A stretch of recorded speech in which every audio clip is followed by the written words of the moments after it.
காவல்துறை மீதான பயம் ஏன் கஞ்சா போதையில இருந்தாங்க. பெண் காவலர்களுக்கு பாதுகாப்பு இல்லை. எங்களுக்கு வேலை வாய்ப்பு இல்லாம கஷ்டப்படுறது யார்? நாங்க தான். காலகட்டத்துல யார் யாரோட வேணுமானு தரலாம். இது வரைக்கும் இருந்த தேர்தல் அரசியல் களம் இப்போதைக்கு நான் இவங்களோட போனாலும் போவேன், உங்களோட வந்தாலும் வருவேன். கூட்டணி நிலைப்பாடுகள் அரசினுடைய அந்த அரசியலுடைய நகர்வை நோக்கி தான் இருக்குல்ல. இப்ப இலவச திட்டங்கள் அப்படிங்கிறது எதை பொறுத்தது அப்படின்னு ஒண்ணு இருக்கு. தேர்தல் நேரத்துல அதிமுகவில் இறங்கிருக்கீங்க, நீங்க போட்டியிடுறது இந்த வாய்ப்பு இருக்கா? நாகப்பட்டினத்துல போட்டியிடுவீங்களா? இல்ல, அது நம்ம முடிவு செய்ய முடியாதுங்க. அது தலைமை தான் முடிவு செய்யும். நான் தேர்தலில் போட்டி எடுக்கிறேன்னா அது எந்த தொகுதி எல்லாவற்றையும் தலைமை முடிவு செய்யும். தேர்தலை மட்டும் கருத்தில் கொண்டு இணையல. எனக்கு கொஞ்ச நாளா உடம்பு சரியில்லை, அதை நான் சரி பண்ணி கொண்டு அரசியலுக்கு வரணும்னு நினைச்சேன். இன்னொன்னு, கடலோர மக்களுக்கான ஒரு அரசியல் வாய்ப்பை, உறுதியை, அங்கீகாரத்தை பதிவு செய்யக்கூடிய அவர்கள் பிரச்சனையை பேசுகின்ற தளத்தில் நான் இருந்தேன். அதோடு மீண்டும் பரவலாக்கப்பட்டு சமவெளி மக்கள் இருக்கக்கூடிய விவசாய பெருங்குடி மக்கள், உரிமை மறுக்கப்பட்ட மக்களுடைய உரிமைகளையும் பேசுகின்ற ஒரு தளமாக நான் அண்ணா திராவிட முன்னேற்ற கழகத்தை பார்த்தேன். அதனால நான் இதுல காலியமான பேச்சு தான். நாம் தமிழ் இருக்கிறது திராவிட கட்சிகளை கடுமையாக விமர்சனம் பண்ணிருக்கீங்க. குறிப்பா இலவசங்களை எடுத்து நிறைய பேசிருக்கீங்க. திமுக, அதிமுக, தாவேக எல்லாருமே இலவச திட்டங்களை தான் அறிவிக்கிறாங்க. நீங்க அந்த கட்சியில ஐக்கியமாக்கிருக்கீங்க. இந்த களம் எப்படி இருக்கு, இதை எப்படி பாருங்க? இல்ல, இப்ப இலவச திட்டங்கள் அப்படிங்கிறது எதை பொறுத்தது அப்படின்னு ஒண்ணு இருக்கு. இப்போ நான் முன்னாடி இருந்த கட்சியில கல்வி இலவசம், மருத்துவம் இலவசம், தூய குடிநீர் இலவசம் எங்க பரப்புரையை நானே செஞ்சிருக்கிறேன். இதெல்லாம் அத்தியாவசிய தேவைகள். இந்த அடிப்படைகளை பூர்த்தி செய்யணும் அப்படிங்கறதான் இப்போவும் என்னுடைய நோக்கம். அதுல இருந்து நான் மாறல. ஆனாலும் கூடுதலாக இன்னைக்கு மக்களுடைய எதிர்பார்ப்பு என்னவா இருக்கு அப்படின்னு உங்களுக்கே நல்லா தெரியும்.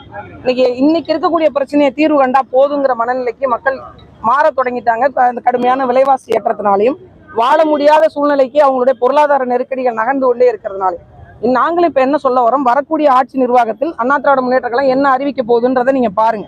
அவங்களுக்கான வேலை வாய்ப்பை உறுதி செய்கின்ற திட்டங்கள், விவசாயத்தை பெருக்குகின்ற திட்டங்கள், தரிசு நிலங்களை மேம்படுத்துகின்ற திட்டங்கள், பெண்களுக்கான வேலை வாய்ப்பை உள்ளூர் அளவுல நிலம் வளம் சார்ந்து உருவாக்கக்கூடிய திட்டங்கள், பல்வேறு திட்டங்களை முன்னெடுத்திருக்கு. இது மரியாதைக்குரிய அம்மா அவர்கள் கொண்டு வந்த இந்த மகளிர் சுய உதவி குழுக்களை மீண்டும் மீட்டுருவாக்கம் செய்து அந்த பெண்களுக்கான ஒரு பொருளாதார வாய்ப்பை செய்வதற்கான அனைத்து ஏற்பாடுகளையும் அவங்க கொண்டிருக்காங்க. இந்த தேர்தல் அறிக்கையில அது தெளிவாக வெளிப்படும். தொடர்ந்து இது நேற்றைய தினம் நடந்தது, முந்தா நாள் நடந்தது, அதுக்கு முதல் நாள் நடந்ததுன்னு இப்படியே நம்ம ஒவ்வொரு நாளா சொல்லிட்டு இருக்கோம். குறைஞ்ச காலமா நான் பாக்குறேன், ஒரு கட்டவிழ்த்து விடுக்கப்பட்ட ஒரு ரவுடிச முறை இருக்கிற மாதிரியான காவல்துறை மேல சற்றும் ஒரு பயம் இல்லாத ஒரு சூழ்நிலையை தான் பாக்குறோம். தெருவுல பூந்து பகல் நேரத்துல நண்பர்களுக்குள்ள பிரச்சனைன்னு வெட்டி கொள்றதா சொல்றாங்க. ஒரு சாதி சண்டையா வெட்டி கொள்றாங்கன்னு சொல்றாங்க. ஒரு தெருக்குள்ள போய் ஒரு இருசக்கர வாகனத்துல போய் கண்ணில் பட்டவர்களை எல்லாம் வெட்டி கொள்றதா சொல்றாங்க. அப்ப இங்க காவல்துறை மீதான பயம் ஏன் போச்சு அப்படிங்கிற ஒரு பெரிய ஒரு நிலைமை இருந்தது. எல்லாவற்றிற்கும் என்ன காரணம்?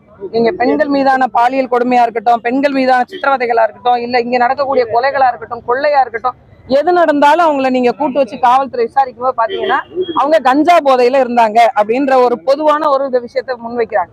தமிழ்நாட்டுல இந்த அளவுக்கு கஞ்சா உழவ வேண்டிய அவசியம் என்ன? ஒரு பள்ளிக்கூட மாணவனோட பையில போய் கஞ்சா பொட்டலம் இருக்கான்னு பரிசோதிக்கணும்ன்ற ஒரு நிலைமைக்கு நாம் தள்ளப்பட்டிருக்கோம்னா இது எவ்வளவு ஒரு கொடிய சூழ்நிலையை நோக்கி போயிட்டு இருக்கு அப்படின்றத மக்கள் புரிந்து கொள்ளணும். ஒரு காலத்துல ஒரு நேரத்துல எல்லாம் பாத்தீங்கன்னா காவல்துறை மீது ஒரு பயம் இருந்தது. இன்னைக்கு காவல்துறை கைது பண்ணா காவல்துறை அடிக்கிறாங்க. பெண் காவலர்களுக்கு பாதுகாப்பு இல்லை. இந்த சாமானிய பெண்களா இருக்கிற எங்களுக்கு பாதுகாப்பு கொடுக்கறதே பெண் காவலர் நினைக்கிறோம். அந்த பெண் காவலர்களுக்கே பாதுகாப்பு இல்லை அப்படிங்கிற ஒரு மோசமான சூழ்நிலையை நோக்கி நகர்ந்து கொண்டே இருக்கு. ஒவ்வொரு ஆண்டுக்கும் கிட்டத்தட்ட 1 லட்சத்துக்கும் மேற்பட்ட வழக்குகள் கூடுதலா இருக்கு.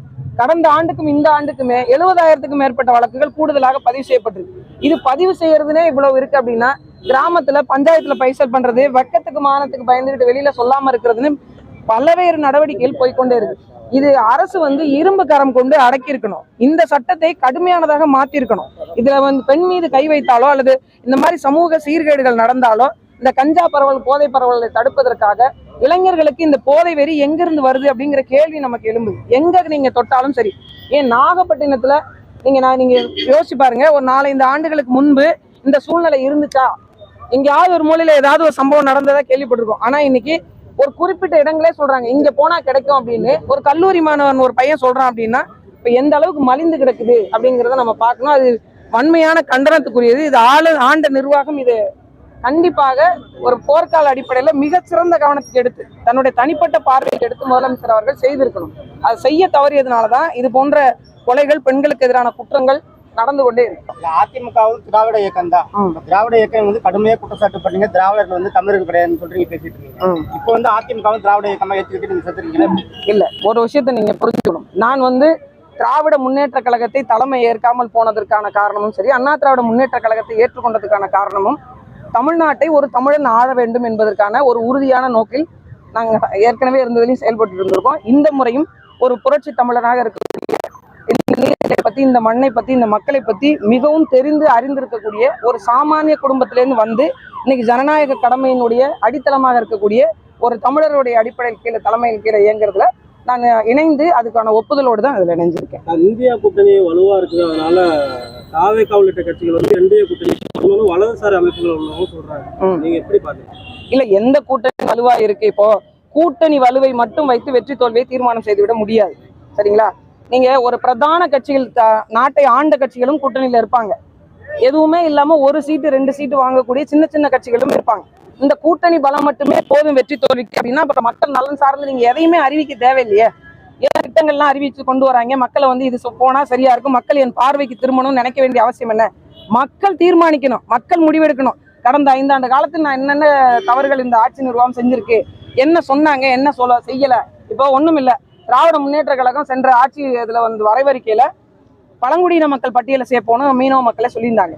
அதற்கான 1% நடவடிக்கை கூட எடுக்கல. நானே இங்க இருந்த அதற்கான ஆய்வு குறிப்புகளை பரதவர் அப்படிங்கிற ஒரு ஆய்வு கட்டுரைகளை கொண்டு போய் தமிழக அரசுகிட்டே போய் கொடுத்துட்டும் வந்தோம். அவங்க சாட்சி கேட்டாங்க, அந்த சாட்சியும் கொடுத்துட்டு வந்தோம். அப்ப அவர்கள் சொன்ன விடயத்தை எதுவுமே செய்யல அப்படிங்கிற பார்வைதான் மக்களிடத்துல இருக்கும். அப்ப மக்கள் தீர்மானிப்பாங்க. எத்தனை கூட்டணி கட்சிகள் இருந்தாலும் அந்த கூட்டணி தலைமை சொல்றதை அந்த மக்கள் கேட்பாங்க. ஏன்னா இன்னைக்கு தமிழக அரசியல்ல நிறைய சமூகம் சார்ந்த அரசியல் தலைவர்கள் உருவாகி அவங்களுக்கான நாதமாக நாங்க நிக்கிறோன்றாங்க. ஆனா அடிப்படையில் இருக்கிற மக்கள் தான் பிரச்சனையை அனுபவிக்கிறாங்க. விலைவாசி ஏற்றதுனால பிரச்சனை அனுபவிக்கிறது நாங்க தான். எங்களுக்கு வேலை வாய்ப்பு இல்லாம கஷ்டப்படுறது யாரு? நாங்க தான். அப்ப நாங்கள் முடிவு செய்வோம் எது சரியானதா இருக்கணும். அப்படி நாங்கள் மக்களை நம்பி நிக்கிறோம், மக்கள் பக்கம் நிக்கணும்னு நினைக்கிறோம். அதனால மக்கள் யாரை தேர்வு செய்வாங்கன்னு உறுதியா நம்புறோம். அதிமுக தலைவர்கள் வந்து விஜய் கட்சி கூட்டணிக்கு வரும்னு எதிர்பார்க்கிறாங்க. ஆனா வந்து விஜய் வந்து டைரக்டா சொல்றாரு, போட்டி வந்து திமுகவுக்கும் திமுகவுக்கும் தான் விஜய்க்கும் போட்டி தான் சொல்றாரு. ஆனா அதிமுக வந்து கூட்டணிக்கு வர எதிர்பார்க்கிறாங்க. ஆனா அதிமுக ஒரு சட்டையே பண்ணலையா அவர் விஜய்? அதை பத்தி ஒன்னு என்ன இங்க சொல்ல முடியுது அப்படின்னா, இது வரைக்கும் இருந்த தேர்தல் அரசியல் களம் வந்து இப்போதைக்கு இல்லை. உங்களுக்கு நல்லா தெரியும், இந்த மாதிரியான ஒரு சூழலை இதுவரைக்கும் தமிழக அரசியல்ல எதிர்கொண்டது இல்ல. இந்த சூழலை வரக்கூடிய காலகட்டத்துல யார் யாரோடு வேணுமாலும் சேரலாம். இத்தனை வருஷம் கூட்டணியில் இருந்த காங்கிரஸ் கட்சி என்ன பண்ணுச்சு கொஞ்ச நாளைக்கு முன்னாடி? உங்களுக்கு தெரியாது என்ன இருக்கு? நான் இவங்களோட போனாலும் போவேன், உங்களோட வந்தாலும் வருவேன் அப்படிங்கிற ஒரு வந்தது இல்லைங்களா? என்ன கருத்தியெல்லாம் சண்டை போட்டாங்களா? இல்ல எங்களுக்கான மக்களுக்கான அதிகாரத்தை உறுதி செய்வதற்கான வாய்ப்பை கொடுங்கன்னு பேசினாங்களா? இல்ல. எப்ப வேணாலும் காங்கிரஸ் கையை விட்டு போயிரும்ன்ற நிலைமையில தான் இருந்தது அந்த உறுதி. நீங்க சொல்ற அந்த உறுதி செய்யப்பட்ட கூட்டணியிலேயே. அப்ப இங்க கூட்டணி நிலைப்பாடுகள் வந்து அரசினுடைய அந்த அரசியலுடைய நகர்வை நோக்கி தான் இருக்கே தவிர கருத்தியல் சார்ந்து கோட்பாடு சார்ந்து நீங்க கேள்வி கேட்டீங்கன்னா இப்ப நான் பதில் சொல்லிடுவேன். எப்போது வேணாலும் எந்த சூழ்நிலை வேணாலும் மக்கள் யாரை நேசித்து இவங்க கூட போனா வெற்றி உறுதியாகும்னு நம்பி யார் வேணாலும் யாரோட வேணாலும் பயணிக்கலாம். எல்லாம் கூட்டணி உறுதியான பிறகு தேர்தலை எதிர்கொண்ட சூழல் வந்தீங்களா அப்ப கேளுங்க, அதுக்கு நான் பதில் சொல்றேன். காளிமா அவர்கள் வந்து மக்கள் பிரதிநிதியா பார்க்க முடியுமா? இந்த இணைவுல ஏதாவது டிமாண்ட் ஏதாவது? என்னைக்குமே நான் மக்கள் பிரதிநிதி தாங்க. நான் வந்து வெற்றி பெற்று சட்டமன்றத்துக்கு போனாலும் போகலனாலும் நிறைய பேர் நினைச்சிட்டு இருக்கிறாங்க நான் வந்து ஒரு 2019 ஒரு கட்சியில போய் போட்டியிட்டதுனால அரசியலுக்கு வந்தேன் அப்படின்னு.